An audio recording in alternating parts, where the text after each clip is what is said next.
أعوذ بالله من الشيطان الرجيم يا أيها الناس اتقوا ربكم الذي خلقكم من نفس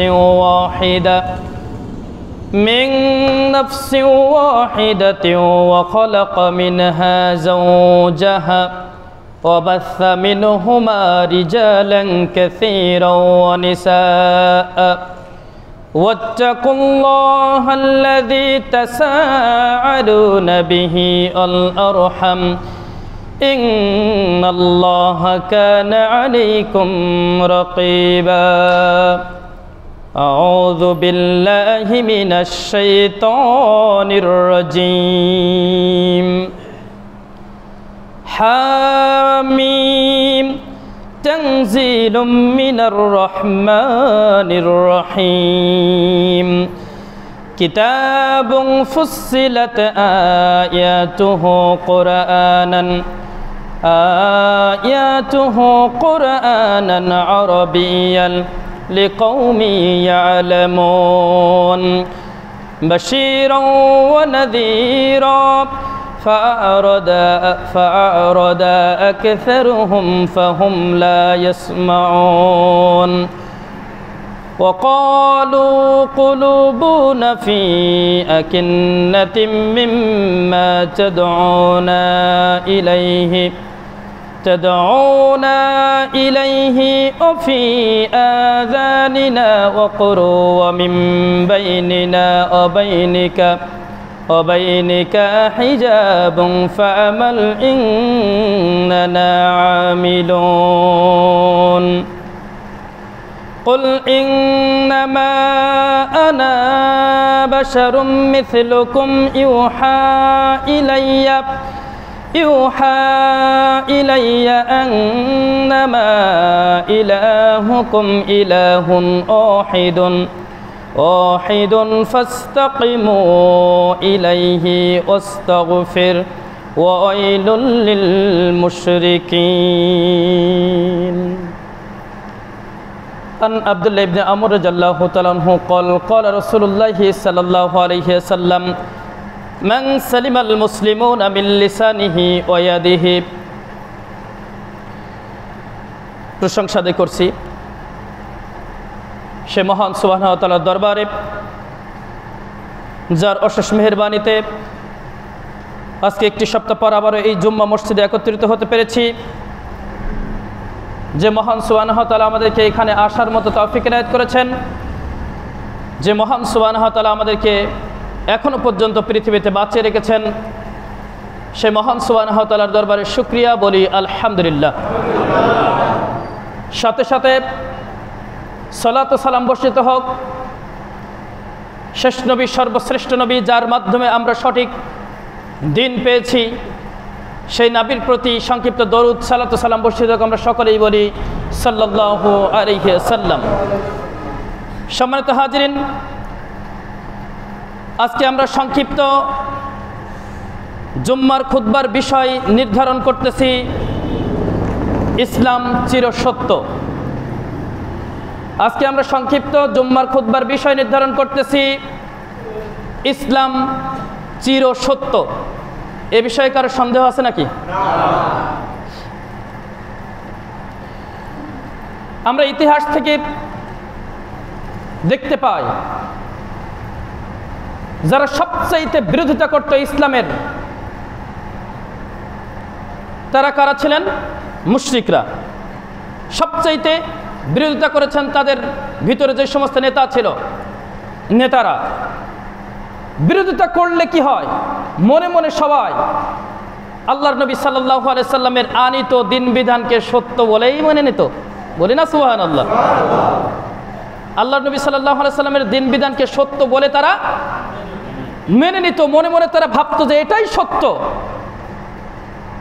কিন্তু তাদের ঐতিহ্য রক্ষা করার জন্যে, বাপদাদার ওই ধর্ম রক্ষা করার জন্যে তারা কি করত?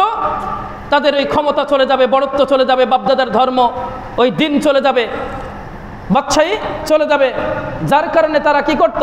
তারা ইসলামকে প্রকাশ্যে তারা স্বীকৃতি দিত না, কিন্তু মনে মনে ঠিকই তারা কি করত, আল্লাহর নবী সাল্লাল্লাহু আলাইহি সাল্লাম যে সত্য নবী এটা তারা বিশ্বাস করত। আসছে আজকের আলোচনা।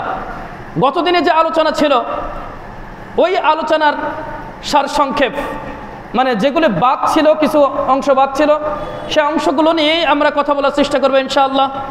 ওমা তৌফিক ইল্লা বিল্লাহ আলাইহি তাওয়াক্কালতু ওয়া ইলাইহি উনীব। সম্মানিত হাজিরিন, তাহলে আজকে সংক্ষিপ্ত জুম্মার খুতবার বিষয় আমরা নির্ধারণ করতেছি ইসলাম চির সত্য। আল্লাহ রাব্বুল আলামিন বলে দিয়েছেন সূরা ইসরা 81 নম্বর আয়াত, আল্লাহ রাব্বুল আলামিন বলছেন আকুল জাআল হক ওয়া জাহাকাল বাতিল ইন্না বাতিলা কানা জাহুকা। যে সত্য এসেছে, মিথ্যা দূরীভূত হয়েছে, মিথ্যা দূরীভূত হওয়া রয়েছিল। বলি সুবহানাল্লাহ। আল্লাহর নবী সাল্লাল্লাহু আলাইহি সাল্লাম যখন মক্কা বিজয় করেছিলেন, মক্কার ভিতরে যখন প্রবেশ করেছিলেন, ঘটনা বলেছিলাম মনে আছে? মক্কা বিজয় যখন করেছিলেন, মক্কার ভিতরে যখন প্রবেশ করেন তখন কাবাঘর তওয়াফ করেন। কাবাঘর তওয়াফ করার পরে ভিতরে যখন প্রবেশ করেন দেখেন যে 360টা মূর্তি, হ্যাঁ 360টা মূর্তি, তার হাতে ছিল ছড়ি। 360টা মূর্তিকে ভাঙতে লাগলেন আর বলতে লাগলেন কি, আকুল জাআল হক ওয়া জাহাকাল বাতিল ইন্না বাতিলা কানা জাহুকা। সত্য এসেছে, মিথ্যা দূরীভূত হয়েছে, মিথ্যা দূরীভূত হওয়া রয়েছিল। সুবহানাল্লাহ। প্রিয় উপস্থিতি, ইসলাম চির সত্য।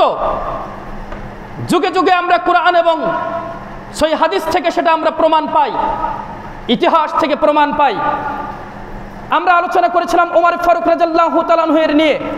ওমর ফারুক রাদিয়াল্লাহু তাআলা আনহু এর কাছে যখন প্রশ্ন করা হলো যে হে উমর, আপনার নামের শেষে কিভাবে, কেন ফারুক যুক্ত হয়েছিল? উমর ফারুক, এই ফারুকটা কেন যুক্ত হয়েছিল? ফারুক শব্দের অর্থ কি? সত্য মিথ্যার পার্থক্যকারী। ফারুক শব্দের অর্থ কি? সত্য মিথ্যার পার্থক্যকারী। আর উমর শব্দের অর্থ হচ্ছে জ্ঞান, আলোকসজ্জা, মানে কয়েকটি অর্থ আসে এরকম। উমর শব্দের অর্থ হচ্ছে জ্ঞান, আলোকসজ্জা। আর ফারুক শব্দের অর্থ কি? সত্য মিথ্যার পার্থক্যকারী। এই যে নামটা আসলো, ফারুক উপাধি যে আল্লাহর নবী সাল্লাল্লাহু আলাইহি সাল্লাম দিলেন, কেন দিলেন, কোন সময় দিলেন? তখন ওমর ফারুক রাদিয়াল্লাহু তাআলা আনহু বলেন যে আমি যদি ইসলাম গ্রহণ করি, এই ইসলাম গ্রহণের 3 দিন আগে, ইসলাম গ্রহণের 3 দিন আগে হযরতে আমির হামজা রাদিয়াল্লাহু তাআলা আনহু ইসলাম গ্রহণ করেন। সুবহানাল্লাহ। তখন তার ঘটনাটা বিস্তারিতভাবে বললেন, আমরা সময় সংক্ষেপের কারণে বলতে পারি নাই। আর একদিন বলেছিলাম আপনাদের সামনে এই ঘটনাটা খুব সংক্ষেপে আমরা বলেছিলাম, যখন আমি প্রথম আসি, প্রথম জুম্মা এখানে যেদিন এসে আমি খুতবা দিয়েছিলাম, ওই দিন আপনাদের সামনে একটু বলেছিলাম, দেখেন মনে আছে কিনা। নবী করিম সাল্লাল্লাহু আলাইহি সাল্লাম সাফা পাহাড়ের পাশে তিনি আছেন, সাফা পাহাড়ের পাশে আছেন। হঠাৎ করে আবু জাহেল, ইসলামের সবচেয়ে বড় শত্রুকে আবু জাহেল, আবু জাহেল কি করলো? আবু জাহেল আল্লাহ নবী সাল্লাল্লাহু আলাইহি সাল্লামকে গালি দিতে শুরু করলো, বিভিন্নভাবে তাকে গালিগালাজ করা শুরু করে দিল। আবু জাহেল গালি দিচ্ছে, আল্লাহ নবী সাল্লাল্লাহু আলাইহি সাল্লাম খেপছেন না, কারণ আল্লাহ নবী সাল্লাল্লাহু আলাইহি সাল্লামের বৈশিষ্ট্য ছিল আল্লাহ নবী সাল্লাল্লাহু আলাইহি সাল্লামকে মারবেন আপনার কিছু বলবে না, গালি দিবেন আপনার কিছু বলবে না, কিন্তু আল্লাহ নবী সাল্লাল্লাহু আলাইহি সাল্লামের দ্বীনের বিরুদ্ধে যদি কেউ কিছু বলে তাহলে আল্লাহ নবী সাল্লাল্লাহু আলাইহি সাল্লাম তখনই কি হতো? রাগান্বিত হয়ে যেতেন। আল্লাহ নবী সাল্লাল্লাহু আলাইহি সাল্লামের মানে প্রাথমিক যুগ, ওই সময় আবু জাহেল আল্লাহ নবী সাল্লাল্লাহু আলাইহি সাল্লামকে গালি দিচ্ছেন, আল্লাহ নবী সাল্লাল্লাহু আলাইহি সাল্লাম খেপছেন না। পরক্ষণে আবু জাহেল একটা পাথর তুললেন, একটা পাথর তুলে আল্লাহর নবী সাল্লাল্লাহু আলাইহি সাল্লামের মাথায় মেরে দিলেন। মাথায় মেরে দেওয়ার সাথে সাথে মাথা ফেটে ফিনকি দিয়ে রক্ত বের হয়ে গেল, মাথা ফেটে রক্ত বের হয়ে গেল। আল্লাহ নবী সাল্লাল্লাহু আলাইহি সাল্লাম বসে পড়লেন, খরা রৌদ্র তাপে আল্লাহ নবী সাল্লাল্লাহু আলাইহি সাল্লাম বসে পড়েছেন, কপাল দিয়ে গড়ে গড়ে রক্ত গড়ে গড়ে ওখানে শুকিয়ে গিয়েছে। খরা রৌদ্র তাপ, জানেন মরুভূমির তাপ কেমন, শুনেছি আমরা, যারা গিয়েছে তারা জানে। এরপর এই যে দৃশ্যটা, এটা ওইখানের একজন দাসী সে এটা অবলোকন করছিল, এটা দেখছিল।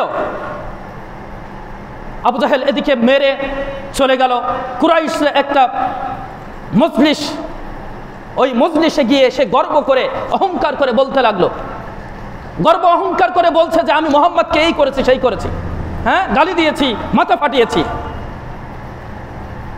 এরপর আমির হামজা রাদিয়াল্লাহু তাআলা আনহু তিনি এখনো পর্যন্ত ইসলাম গ্রহণ করেননি, তখনও পর্যন্ত ইসলাম গ্রহণ করেননি। তিনি শিকার করতে গিয়েছিলেন।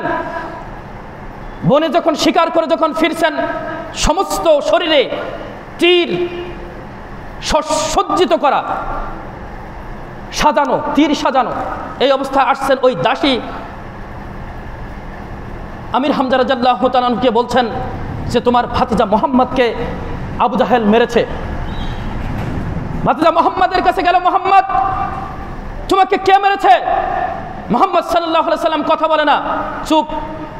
দ্বিতীয়বার আবার শুনলেন, মুহাম্মদ তোমাকে কে মেরেছে? মুহাম্মদ সাল্লাল্লাহু আলাইহি সাল্লাম চুপ, কথা বলে না।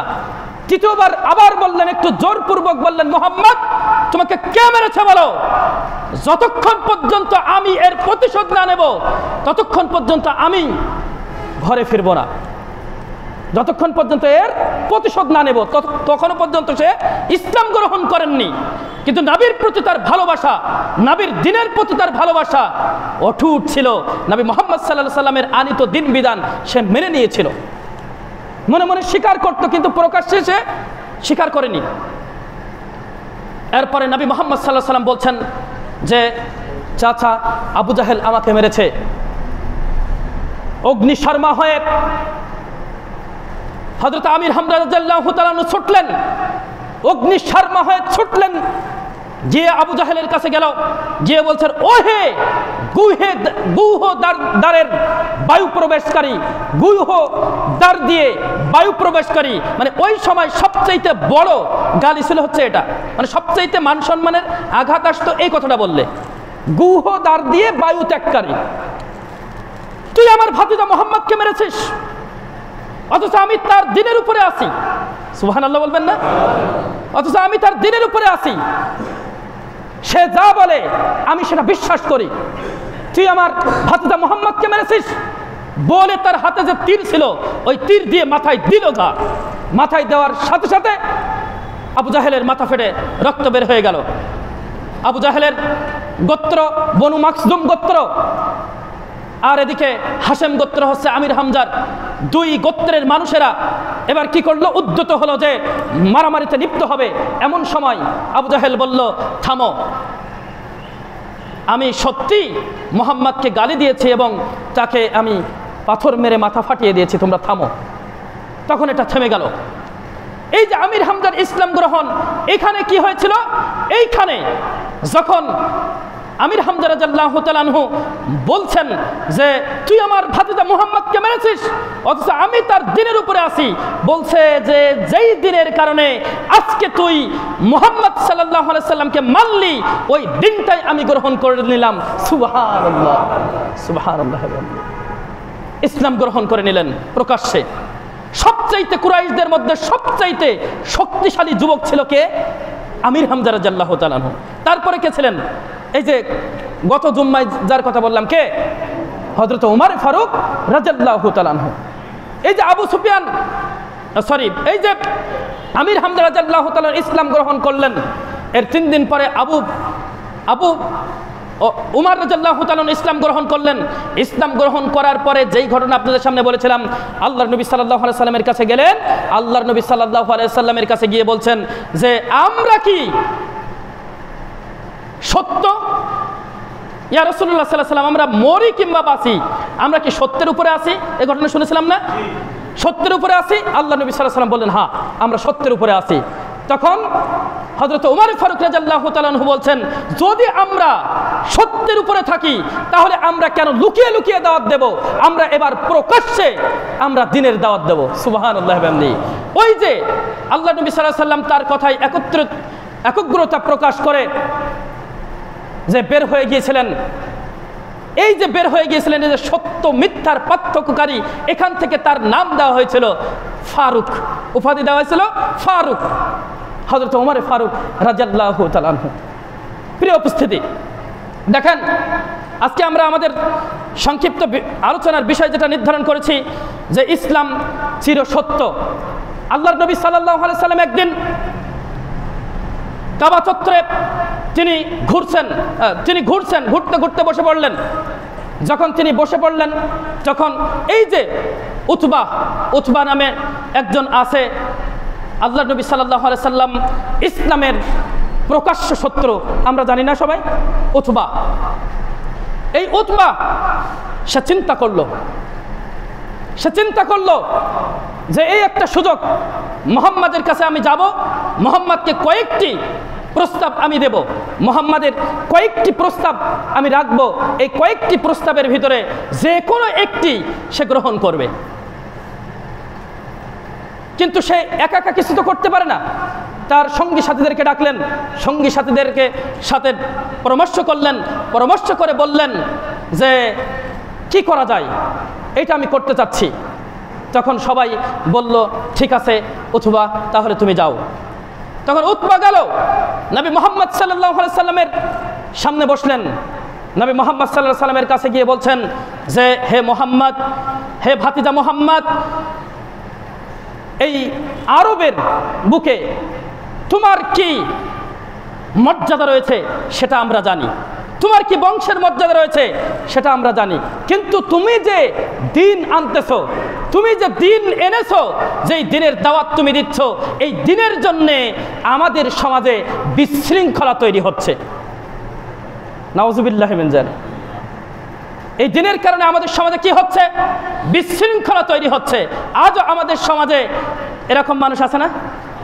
ইসলামের দাওয়াত দিলে এরা হচ্ছে কি ফিতনাবাজ, বিশৃঙ্খলা এরাই করে। কারা? যারা ইসলাম প্রতিষ্ঠার জন্য কাজ করতে বলে, ইসলাম প্রতিষ্ঠার জন্য যারা কাজ করে, তারাই হচ্ছে এই সমাজের সবচেয়ে বড় অপরাধী। আজকের দেশের সবচেয়ে বড় অপরাধী কারা? যারা ইসলামের পক্ষে কথা বলে। প্রিয় উপস্থিতি, আল্লাহ নবী সাল্লাল্লাহু আলাইহি সাল্লামকে এবার কয়েকটি অফার দিলেন।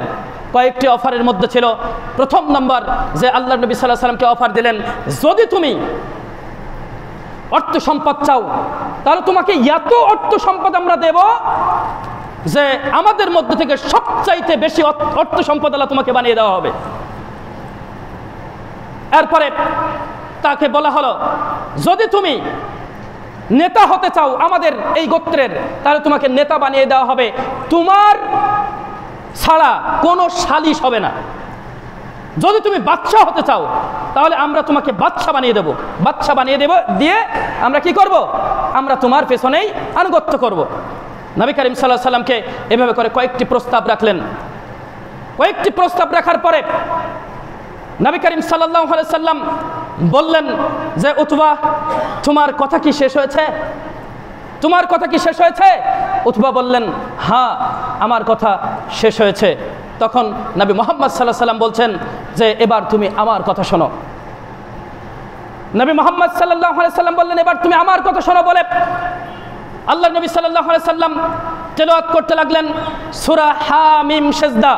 আল্লাহ নবী সাল্লাল্লাহু আলাইহি সাল্লাম তেলাওয়াত করছেন, হামিম তানজিলুম মিনার রহমানির রহিম কিতাবুন ফুসসিলাত আয়াতুহু কুরআনান আরাবিয়্যান লিকাওমি ইয়ালামুন বাশীরান ওয়া নাযীরা ফাআরাদা আকসারুহুম ফাহুম লা ইয়াসমাউন وقالوا قلوبنا في أكنة مما تدعون إليه وفي آذاننا وقر ومن بيننا وبينك حجاب فأمل إننا عاملون। আল্লাহ নবী সাল্লাল্লাহু আলাইহি সাল্লাম সূরা হামিম সিজদা তেলাওয়াত করতে লাগলেন। নবী করিম সাল্লাল্লাহু আলাইহি সাল্লাম যখন সূরা হামিম সিজদা তেলাওয়াত করছেন, সিরাতের ভিতরে আসছে এভাবে করে যে ওই উতবা তার দুই হাত পেছন দিকে ঠেস দিয়ে হেলান দিয়ে বসে আছেন, বসে বসে মনোমুগ্ধকর অবস্থায় শুনছেন। আমরা বলেছিলাম না, আল্লাহর নবী সাল্লাল্লাহু আলাইহি সাল্লামের মুখ নিঃসৃত বাণী, পবিত্র কোরআন যখন তেলাওয়াত হয় তখন সেটা কেমন হতে পারে? ওই যে আমরা তেলাওয়াত করি তাই কেমন লাগে? ওই যে কাবা ঘরের যিনি প্রধান ইমাম কারি আব্দুর রহমান সুদাইস, ইনি যখন কোরআন তেলাওয়াত করে তখন কত সুন্দর লাগে। আর আমাদের নবী যার উপরে এই ওহী নাজিল হচ্ছে, এই কোরআন নাজিল হচ্ছে, তার মুখ থেকে যখন এটা বের হচ্ছে তখন সেটা কত সুন্দর লাগতে পারে। উতবা কি করলো? উতবা মনোমুগ্ধকর অবস্থায় শুনতে লাগলো। এভাবে করে আল্লাহ নবী সাল্লাল্লাহু আলাইহি সাল্লাম যখন পড়ছেন, যখন 13 নম্বর আয়াত যখন তেলাওয়াত করছেন, তখন ওই আয়াতের ভিতরে বলা হচ্ছে যে এই আয়াতগুলির শোনার পরেও যারা বিশ্বাস না করে, ও মুহাম্মদ তুমি বলে দাও যে আমি তো শুধুমাত্র ধ্বংসের হাত থেকে, আযাবের হাত থেকে রক্ষার জন্য আমি দাওয়াত দিচ্ছি। ধ্বংসের হাত থেকে, আযাবের হাত থেকে রক্ষা পাওয়ার জন্য আমি দাওয়াত দিচ্ছি।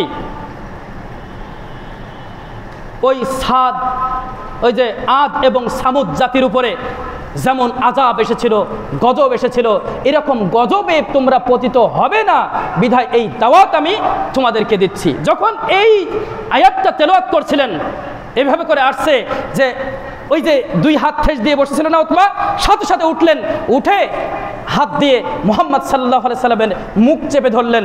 কারণ তার আশঙ্কা হচ্ছিল যে এই বুঝি আমার উপরে আদ এবং সামুদ জাতির উপরে যেরকম আযাব নাজিল হয়েছিল, গজব নাজিল হয়েছিল আল্লাহর তরফ থেকে, এরকম বুঝি এইমাত্র আমার উপরে নাজিল হবে। তার মানে কি ওর বিশ্বাস এতে হতো? ও বিশ্বাস করতো মুহাম্মদ সাল্লাল্লাহু আলাইহি সাল্লামের ওই মুখ নিঃসৃত বাণী।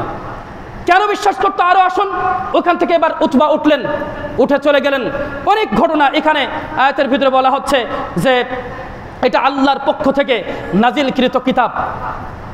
হ্যাঁ, আরো 6 নম্বর আয়াতে বলা হচ্ছে যে শোনো মুহাম্মদ, শোনো উতবা, এই যে আমি কুল ইন্নামা আনা বাশারুম মিসলুকুম ইউহা ইলাইয়া, আমি তোমাদের মতোই একজন মানুষ।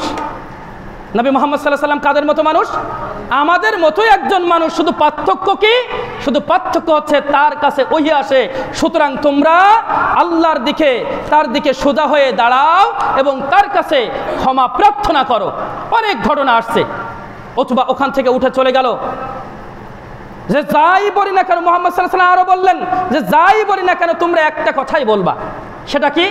যে তুমি যা করতেছো তুমি তোমার মতো তাই করো, আমরা যা করতেছি আমরা আমাদের মতো তাই করি, যাই বলি না কেন। এরকম কিছু কথা ওর ভিতরে আসছে। উতবা উঠে চলে গেল। উতবা উঠে তার সঙ্গী সাথীর কাছে চলে গেল। সঙ্গী সাথীর কাছে যখন গেল, সঙ্গী সাথীদের ভিতর থেকে অনেকেই বলা বলি শুরু করতে লাগলো।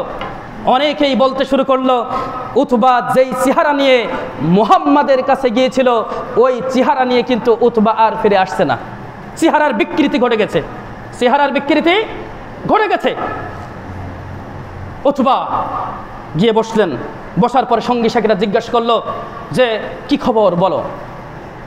তখন উতবা বললেন যে আমি আজকে এমন একটা কালাম শুনেছি, আমি আজকে এমন একটা কথা শুনেছি মুহাম্মাদের মুখ থেকে যা এর ইতিপূর্বে আর কখনো শুনি নাই। সুবহানাল্লাহ। দেখছেন বিষয়টা কিরকম লাগছে? এমন একটা কালাম শুনেছে, বাক্য শুনেছে যা ইতিপূর্বে আর কোনোদিন তিনি শোনে নাই। তখন ওই সঙ্গী সাথীরা বলতে লাগলো যে তুমিও কি ওই মুহাম্মাদের কথার জাদুতে পড়ে গিয়েছো নাকি? তুমিও কি মুহাম্মাদের কথার জাদুতে পড়ে গিয়েছো? তখন উতবা বলছেন না, আমি এমন কথা শুনেছি, আমি যা শুনেছি তা কোনোদিন কোনো কবির কথাও হতে পারে না, কোনোদিন সেটা কোনো জাদুকরের কথাও হতে পারে না। সুবহানাল্লাহ। এটা কবির কথাও হতে পারে না, এটা জাদুকরের কথাও হতে পারে না। কে বলছেন? মুশরিক বলছেন, একজন মুশরিকের কথা বলছেন। আজকের সমাজের কিছু নামধারী মুসলমান নামধারী মুনাফিক আছে যারা কুরআনকে বিশ্বাস করে, ওরা বলে যে আমরা কুরআন বিশ্বাস করি, অথচ কুরআন প্রতিষ্ঠার জন্য যারা বলে তাদের উপরে আঘাত করে কিনা? তাদেরকে বন্ধ করে দেওয়ার জন্য চেষ্টা করে, তাদের এই কোরআনের যে মজলিস এটা বন্ধ করে দেওয়ার জন্য চেষ্টা করে। আপনারা দেখছেন না, নেটে একটু সার্চ দিয়ে দেখেন, আলেমরা যেই কোরআন হাদিসের উদ্ধৃতি দিয়ে কথা বলছে, যেই আমার দলের বিরুদ্ধে যাচ্ছে, যেই আমার সরকারের নেতার বিরুদ্ধে যাচ্ছে, তখনই সাথে সাথে ওটা কি করছে, ওটা থামিয়ে দিচ্ছে। মানে কোরআনের আয়াত হাদিস যদি আমার নেতার বিরুদ্ধে যাই, আমার দলের বিরুদ্ধে যাই, তাহলে ওটা আমি মানবো না। এরকম অবস্থা হয়ে গেছে না আজকে সমাজের? ওই রকম উতবা, এরা ওই উতবার অনুসারী, ওই উতবা, আবু জাহেল, আবু লাহাব, এদের অনুসারী এরাই, যারা কোরআনের মাহফিলে বাধা সৃষ্টি করে, যারা আলেমদের সাথে যারা খারাপ ব্যবহার করে। আপনারা দেখেছেন আলেম কথা বলছে, ওমর রাদিয়াল্লাহু তাআলা আনহুর ঘটনা বলতে বলতে এই সমাজের কিছু ঘটনা মিলাচ্ছে, আর সাথে সাথে নেতা তো বিশাল ক্ষমতাশালী নেতা বলছে, এই থাম, এই থাম, তোর চাইতে আমরা ভালো ওয়াজ করতে পারি, তুই ওঠ। কাকে বলছে? একজন আলেমকে বলছে। কে বলছে? আরে দাড়ি চাচা মাল, সিগারেট খোর, মদ খোর, ইয়াবা খোর, এরা এই কাজ করতে পারে। আর যারা ওই আবু জাহেল, উতবার এদের যারা শাগরেদ আছে, এরা এই কাজগুলো করতে পারে। মুসলিম নামধারী মুনাফিকগুলো আলেমদের সাথে শত্রুতা পোষণ করে, আলেমদের বিরোধিতা করে। আপনারা দেখছেন না এই ঘটনাগুলো? দেখেন না আপনারা যে স্টেজে বক্তব্য দিচ্ছে কোরআন এবং হাদিস নিয়ে, যখনই তার দলের বিরুদ্ধে যায়, তাদের নেতার বিরুদ্ধে যায়, সাথে সাথে তারা কি করে? তারা সেই কোরআনের মাহফিলকে থামিয়ে দেয়। ও কি আসলে ওই বক্তাকে থামিয়ে দিয়েছে, না কোরআন প্রচার করা থামিয়ে দিয়েছে? বলুন তো, কোরআন প্রচার করা থামিয়ে দিয়েছে। কিন্তু আজকে চলছে, অহরহ চলছে এরকম। কয় তোর চাইতে আমরা ভালো ওয়াজ করতে জানি, তুই ওঠ, এভাবে করে বলছে। আমি অবাক। অথচ ওর পেটে যদি বোম মারা হয়, বোম মেরেও একটা হাদিসের একটা কোরআনের আয়াত ভালো করে বলতে পারবে না। ও কার বিরোধিতা করছে? আলেমদের বিরোধিতা করছে। মনে রাখবেন, আমার মসজিদের মুসল্লি আপনাদেরকে বলি, কোনোদিন কোনো আলেমের বিরোধিতা করবেন না। যদি আলেমের কোনো ভুল দেখেন, আস্তে করে তাকে ধরিয়ে দিবেন। কোনোদিন কোনো আলেমের বিরোধিতা আপনি করবেন না, আপনারা করবেন না। এই দেখেন আলেম, আমরা শুনেছি এর আগে যে আল উলামা ও ওয়ারাসাতুল আম্বিয়া, আলেম উলামা কার অনুসারী জানেন না? জানেন তো? এই ঘটনা আমরা তো শুনি, সবার কাছ থেকে শুনি। আপনি কি মনে করছেন? অর্থ সম্পদের? অর্থ সম্পদের? ওয়ারিস কি অর্থ সম্পদের? কিসের? দিনের। ওই দিন প্রচার এরা বাধাগ্রস্ত করতেছে, আলেমদেরকে ঠেকিয়ে রাখতেছে বিভিন্ন রকম ভাবে। প্রিয় উপস্থিতি, এই দেখেন, এই যে আল্লাহর নবী সাল্লাল্লাহু আলাইহি সাল্লাম বলছেন, যেই ব্যক্তি আলেমের সম্মান সম্পর্কে জানলো না, আলেমকে সম্মান দিতে জানলো না, ওই ব্যক্তি আমার উম্মতের দলভুক্ত নয়। বলেছেন কে? নবী মুহাম্মদ রাসূলুল্লাহ সাল্লাল্লাহু আলাইহি সাল্লাম। আলেমের উপরে চড়াও হচ্ছে বাটপাড়গুলো কি করে? আলেমদের উপরে চড়াও হয়। ও তো জানেই না, ও তো নিজের মুসলিম দাবি করে বসে আছে, ও নিজে মুসলিম দাবি করে বসে আছে, ও আলেমের বিরোধিতা করে। কিন্তু ওই আলেমই পারে। এখানে আরো কয়েকটা হাদিস বলি যে আল্লাহ নবী সাল্লাল্লাহু আলাইহি সাল্লাম এভাবে করে বলছেন। সংক্ষিপ্ত সময় কিন্তু হয়ে যাচ্ছে, কি বলি। আল্লাহ নবী সাল্লাল্লাহু আলাইহি সাল্লাম এভাবে করে উদাহরণ দিচ্ছেন যে সমস্ত তারকারাজি উপরে চাঁদের, চন্দ্রের যেরকম মর্যাদা, ওর চাইতে পূর্ণিমার চাঁদের যেরকম মর্যাদা, একজন আবেদের চাইতে আলেমের মর্যাদা ঠিক তেমন। সুবহানাল্লাহ। আলেমের মর্যাদা কেমন বোঝেন? একটু আপনাদেরকে ভেঙে দেই। সমস্ত তারকা একত্রিত হয়ে এই পৃথিবীতে আলো ফেলতে পারে, জানেন না? সমস্ত তারকা একত্রিত হয়ে চাঁদের মতো আলো ফেলতে পারে, কিন্তু একটা চাঁদ সে পৃথিবীতে আলো ফেলে। আর যদি পূর্ণিমার চাঁদ হয়, মেঘমুক্ত আকাশে পূর্ণিমার চাঁদ যদি হয়, তাহলে রাতটা রাত মনে হয় না, মনে হয় দিন, তাই না? তো ওই পূর্ণিমার চাঁদের সাথে তুলনা করছেন আল্লাহ নবী সাল্লাল্লাহু আলাইহি সাল্লাম কাদেরকে? আলেমদেরকে। আবেদ, একজন আবেদ, সে সালাত আদায় করে 5 ওয়াক্ত নফল সালাত, তাহাজ্জুদের সালাত আদায় করে, দান করে, সাদাকা করে, হজ করে, যাকাত দেয়, সব কিছু করে। ও একজন ভালো মানুষ, পরহেজগার মানুষ, ইমানদার মানুষ, কিন্তু সে কোনোদিন ওই আলেমের সমকক্ষ হতে পারবে না। কিন্তু আজকে আমরা আলেমদেরকে সব জায়গায় আমরা আলেমদেরকে কি করতেছি? দাবিয়ে রাখতেছি। আলেমরা আমাদের সবচাইতে বড় শত্রু, আলেমরা আমাদের সবচাইতে বড় শত্রু। কিন্তু বন্ধু হওয়ার কথা ছিল, সবচাইতে ভালো বন্ধু হওয়ার কথা ছিল কারা? আলেমরা। সবচাইতে ভালো বন্ধু হবে আমার একজন আলেম, কিন্তু ওই আলেম নয়। আজকে সমাজে কারা হচ্ছে? কারা হচ্ছে আজকে সমাজের বন্ধু? কারা হচ্ছে বলেন? নামাজই পড়ে না, ক্ষমতা আছে, সেই হচ্ছে আমার বন্ধু, কিন্তু আলেম হচ্ছে আমার শত্রু। কেন? সামান্য একটু ত্রুটি পেয়েছি আমি, সামান্য ত্রুটি পেয়েছি, এ আলেম ভালো না, এ আলেম অমুক, এ আলেম তমুক, এ আলেম এইরকম, ও আলেম এইরকম। এরা আছে না? হচ্ছে এগুলো, চলছে এগুলো।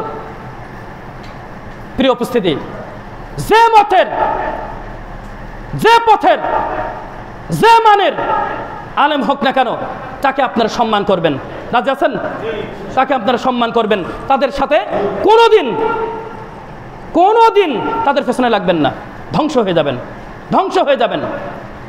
আরে আরবের মুশরিকরা মেনে নিচ্ছে, আরবের মুশরিকরা আল্লাহ নবী সাল্লাল্লাহু আলাইহি সাল্লামের কথা বলছে যে এ কিনা, এর এই কথা কোনোদিন জাদুকরেরও কথা হতে পারে না, কোনো কবিরও কথা হতে পারে না। সুবহানাল্লাহ বলি, সুবহানাল্লাহ। সুতরাং তোমরা তাকে তার পথে ছেড়ে দাও, আর তোমরা তোমাদের পথে চলো। কিন্তু সেদিন একটা ভবিষ্যৎবাণী করেছিল যে আজকে শোনো, আমি একটা ভবিষ্যৎবাণী করি, সেটা হচ্ছে এই, যদি মুহাম্মদ বেঁচে থাকে আর আরবের উপরে যদি জয় লাভ করে, তাহলে তোমাদের সম্মানের মতো তার সম্মান হবে, তোমাদের বাদশাহীর মতো তার বাদশাহী হবে, আর তার জন্যই তোমরা হবে সৌভাগ্যবান। বলি সুবহানাল্লাহ। তোমরাই হবে সৌভাগ্যবান। আরব জাতিকে বলেছিল, সমস্ত আরব জাতিকে উদ্দেশ্য করে একথা বলেছিল। কে বলছে? মুশরিক বলছে, একজন মুশরিক, ইসলামের প্রকাশ্য শত্রু, কিন্তু সে মনে মনে ওইটা বিশ্বাস করত। শুধুমাত্র কি জন্য? ওই যে দল টিকানোর জন্যে, ক্ষমতা টিকানোর জন্যে, হ্যাঁ, বাপদাদার ওই ধর্ম টিকানোর জন্যে তারা কি করেনি? তারা ইসলামের ছায়াতলে আসেনি। আজকে আমাদের সমাজে আছে না এরকম? আছে না? আলেমরা যখনই বলে ইসলাম প্রতিষ্ঠার জন্য কাজ করুন, ইসলাম প্রতিষ্ঠার জন্য কাজ করুন, ইসলাম প্রতিষ্ঠার জন্য কাজ করুন, এটা হচ্ছে সবচাইতে বড় অপরাধ। যার কারণে আজকে আলেমরা সব জায়গায়, ওই জাহেল মূর্খরা ওই আলেমদের উপরে চড়াও হয়। প্রিয় উপস্থিতি, আল্লাহর নবী সাল্লাল্লাহু আলাইহি সাল্লামকে হত্যা করার ষড়যন্ত্র করেছিল কারা? ওই আরবের ওই মুশরিক নেতারা আল্লাহর নবী সাল্লাল্লাহু আলাইহি সাল্লামকে হত্যা করার ষড়যন্ত্র করেছিল। কিভাবে হত্যা করা যায়, কিভাবে হত্যা করা যায়, হত্যার পরিকল্পনা করতেছেন আবুল আসাদ। সে একটা পরিকল্পনা বললেন, 3টা পরিকল্পনা করেন, তিনজন 3 রকম কথা বলেন।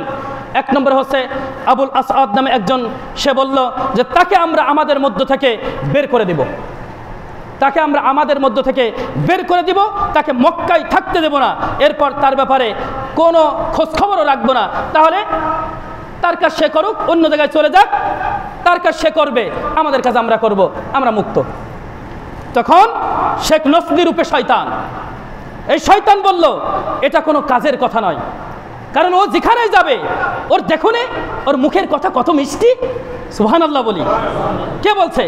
মুশরিকদের ভিতর থেকে একজন বলছে, দেখুনি মুহাম্মাদের মুখের কথা কত মিষ্টি, ও যেখানে যা বলবে, যার সাথে উঠা বসা করবে, তাদেরকে ওই ইসলামের ছায়াতলে নিয়ে এসে তারা একটা দল করে তোমাদের উপরে আবার আক্রমণ করবে, এটা ঠিক হবে না। ষড়যন্ত্র আসছে। 2 নম্বরে ষড়যন্ত্রের কথা বললে কি করে তাকে থামানো যায়? আবুল বুখতারি বলল যে তাকে লোহার শিকলে আবদ্ধ করে ঘরের ভিতরে বন্দি করে রাখা হোক, তাকে না খাইয়ে দাইয়ে সে ওইভাবেই কি হবে, ওইভাবে মৃত্যুবরণ করবে।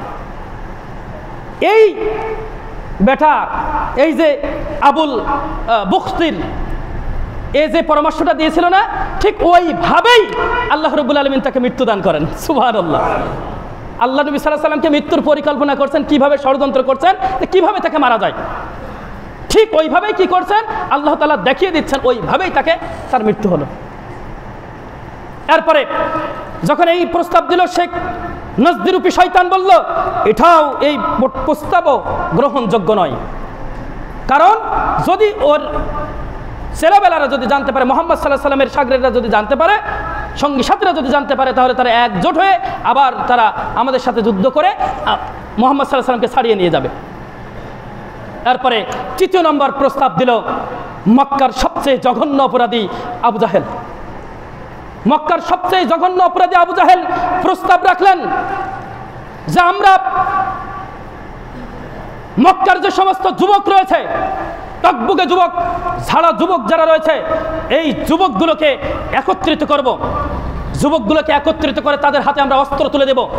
যুবকগুলোকে একত্রিত করে তাদের হাতে আমরা অস্ত্র তুলে দেব, আর তারা একটা দিন নির্ধারণ করবে, সেই দিনেই তাকে হত্যা করা হবে। সত্যি তাই করলো। 11 জন মক্কার যুবক ছেলেদেরকে 11 জনকে ফিট করলো, তাদের হাতে অস্ত্র তুলে দিল। আজ রাত 12টার পরে মুহাম্মদকে হত্যা করা হবে। মুহাম্মদ যখন শুয়ে থাকবে তখন মুহাম্মদকে আমরা হত্যা করব। পরিকল্পনা আটলো। আর ওদিকে আল্লাহ পাক রব্বুল আলামিন জিবরাইল আলাইহিস সালামের মাধ্যমে বলে দিচ্ছেন যে নবী, ওরা আপনাকে হত্যার পরিকল্পনা করতেছে, সুতরাং আপনি মক্কা থেকে মদিনায় হিজরত করেন। সুবহানাল্লাহ বলি, সুবহানাল্লাহ। এরপরে নবী মুহাম্মদ সাল্লাল্লাহু আলাইহি সাল্লামকে যখন জিবরাইল আলাইহিস সালাম এই কথা বলে দিলেন, তখন নবী মুহাম্মদ সাল্লাল্লাহু আলাইহি সাল্লাম তিনি চলে গেলেন আবু বকর সিদ্দিক রাদিয়াল্লাহু তাআলা আনহুর বাড়িতে। আবু বকর সিদ্দিক রাদিয়াল্লাহু তাআলা আনহুর বাড়িতে গিয়ে বিষয়টি খুলে বলল যে আল্লাহ রাব্বুল আলামিন আমাকে হিজরত করার জন্য, মদিনায় হিজরত করার জন্য আমাকে অনুমতি দিয়েছেন, আমাকে বলেছেন। তখন আবু বকর সিদ্দিক রাদিয়াল্লাহু তাআলা আনহু বললেন, আমাকে কি আপনার সাথে যেতে হবে? তখন আল্লাহ নবী সাল্লাল্লাহু আলাইহি সাল্লাম বললেন, হ্যাঁ, তোমাকেও আমার সাথে যেতে হবে। এরপরে আল্লাহর নবী সাল্লাল্লাহু আলাইহি সাল্লাম আবু বকর সিদ্দিক রাদিয়াল্লাহু তাআলা আনহু বললেন আল্লাহ নবী সাল্লাল্লাহু আলাইহি সাল্লামকে যে ঠিক আছে, এখন তো দুপুরবেলা, রাত্রে আমরা বের হয়ে চলে যাব, রাতে চলে যাবে। কিন্তু ওই রাতেই আবার কি করছেন, ওই রাতেই পরিকল্পনা করেছেন নবী মুহাম্মদকে হত্যা করবে রাত 12টার পরে। নবী মুহাম্মদ সাল্লাল্লাহু আলাইহি সাল্লাম ঘরের ভিতরে আছেন, তার নিজের ঘরের ভিতরে আছেন আবু বকর সিদ্দিক রাদিয়াল্লাহু তাআলা আনহু, আছেন আলী রাদিয়াল্লাহু তাআলা আনহু।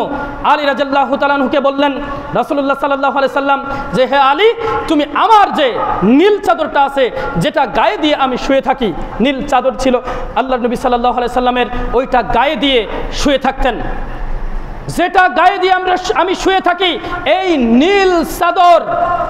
নীল চাদর গায়ে দিয়ে তুমি শুয়ে থাকবা, তোমাকে ওরা কিচ্ছু করতে পারবে না। সুবহানাল্লাহ বলি, তোমাকে ওরা কিচ্ছু করতে পারবে না।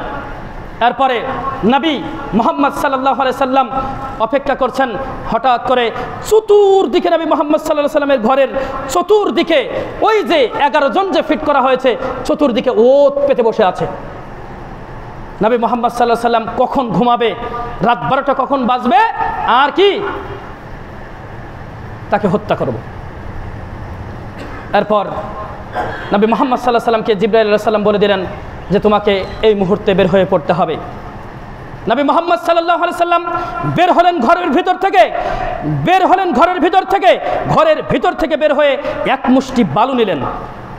নবী মুহাম্মদ সাল্লাল্লাহু আলাইহি সাল্লাম এক মুষ্টি বালু নিয়ে এভাবে করে ছড়িয়ে মারলেন, নিক্ষেপ করলেন। যখন ওই বালুকণা নিয়ে, ধুলিকণা নিয়ে সমস্ত ওই যে যুবকরা ছিল, ওখানে মুশরিকরা ছিল যে হত্যা করার জন্য গিয়েছিল, সবার মাথার উপরে পড়লো।